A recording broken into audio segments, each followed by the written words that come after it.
যে স্বপ্নের জন্য যারা প্রাণ দিয়েছে সে স্বপ্নকে আমরা বাস্তবায়ন করবই। এটার থেকে আমাদের বেরিয়ে যাবার কোনো উপায় নেই। আমাদের প্রতিজ্ঞা রইল আমরা এটা করব। আমরা নতুন বাংলাদেশের অফিস এটা করেছি।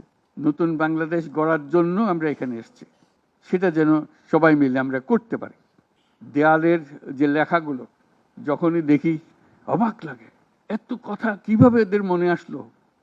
এদের পেছনে তো কোনো কবি নাই, কোনো সাহিত্যিক নাই, কোনো পণ্ডিত নাই যে কথাগুলো জোগাড় করে করে দেবে। কিন্তু সারা শহর ছড়িয়ে আছে, অন্যান্য শহরেও আছে। প্রতিটি কথা অত্যন্ত মূল্যবান। ছোট্ট কথা, ছোট্ট ছবি, অত্যন্ত মূল্যবান। শুধু বাংলাদেশের মানুষ উতলা হয়ে গেছে নতুন বাংলাদেশ করার জন্য, তাই না? আমাদের যত বাংলাদেশি সারা দুনিয়া জুড়ে আছে, তোমরা একটু আগে বলেছো তাদের কথা, তারা সবাই বলছে যে আমরা আসতে চাই, আমরা এই নতুন স্বপ্ন বাস্তবায়নে শরিক হতে চাই। কাজে তারা, তোমরা যে ঢেউ উঠিয়েছ শুধু এখানকার মনে না, সারা দুনিয়ার বাংলাদেশিদের মনে এই ঢেউ উঠিয়েছে, তারাও যোগ দিতে চায়। যারা বাংলাদেশি নয়, অন্যান্য দেশের তরুণরা, তারা বলছে আমরাও দেখতে চাই, কারণ আমাদের দেশেও এরকম দরকার।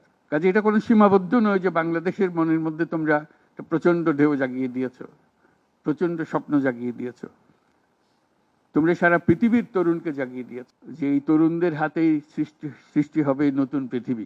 কাজেই তোমরা যেটা করলা সেটারই একটা সূত্রপাত, তরুণদেরকে দিয়েই নতুন পৃথিবীর সূত্রপাত। এটা শুধু নতুন বাংলাদেশের সূত্রপাত না, এটাই নতুন বাংলাদেশের মাধ্যমে নতুন পৃথিবীর সূত্রপাত করছো তোমরা।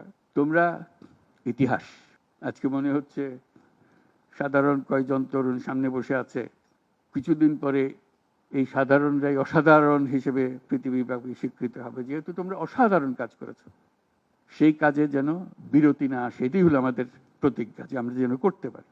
আমার একটা প্রস্তাব থাকবে, নাহিদ, আসিফ, তোমাদের সবাইকে, অন্তত মাসে একটা করে চিঠি লিখো আমাদের কাছে।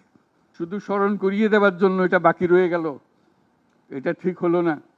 কারণ আমরা হয়তো অনেক সময় মাথার থেকে ছুটে যাবে, যেহেতু তোমরা যেভাবে দেখে এসছো আমরা সেভাবে দেখতে জানি না। সেই জানানটা দেওয়ার জন্য আমাদেরকে গুঁতো দিতে হবে, স্মরণ করিয়ে দিতে হবে, যাতে করে আমরা এটার থেকে বিচ্যুত হয়ে যেতে না পারি। এটা তোমাদের দায়িত্ব, কারণ যে পথে রওনা করে দিয়েছ সেটার রূপরেখা তোমাদের কাছে পরিষ্কার। আমরা হয়তো কিছুটা বুঝেছি, কিছুটা অন্যভাবে বুঝেছি, এরকম যেন না হয়। তোমাদের ঠিকভাবে যে স্বপ্ন তোমরা দেখেছো সেই স্বপ্নটা যেন আমরা আমাদের সাধ্যমতো রূপ দিতে পারি। বহু লোক বসে আছে যারা এই দুঃস্বপ্ন থেকে আমরা জেগে ওঠার কারণে তারা দিশেহারা হয়ে গেছে। একদিন চুপচাপ শুয়ে শুয়ে দুঃস্বপ্নের মধ্যে এরা ছিল, দুঃস্বপ্ন দেখছিল, আমরা শান্ত আনন্দ সহকারে লুটপাট করে যাচ্ছিলাম, হঠাৎ করে গোলমাল হয়ে গেল। তারা কি চুপচাপ বসে থাকবে? মোটেই না। খুব চেষ্টা করবে আবার তোমাদেরকে দুঃস্বপ্নের মধ্যে যাতে ঢুকিয়ে দেওয়া যায়, তারা শান্তমতে আবার শান্তিতে আবার তাদের রাজত্ব চালাতে পারে। তারা চেষ্টার ত্রুটি করবে না। কাজে যে কাজ শুরু করেছো এই কাজ সমাপ্ত না হওয়া পর্যন্ত এর থেকে বেরিয়ে যেও না।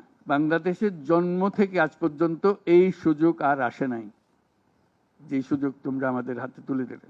এই সুযোগ যেন হাতছাড়া না হয়। এই সুযোগ হাতছাড়া হলে বাংলাদেশের আর কোনো ভবিষ্যৎ থাকবে না। কাজে এইটা যেন শুধু রাষ্ট্র নয়, পৃথিবীর সম্মানিত রাষ্ট্র হিসেবে প্রতিষ্ঠিত হতে পারে, যেহেতু তরুণরা এটার হাল ধরেছে।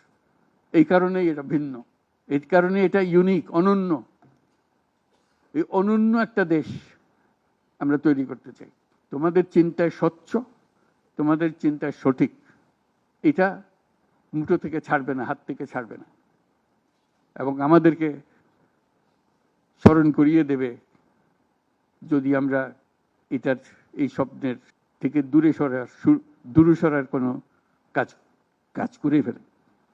আমাদের কারো কোনো ইচ্ছা নাই এই স্বপ্ন বাইরে যাওয়ার, এই স্বপ্ন বাস্তবায়ন করাই আমাদের সার্বক্ষণিক কাজ।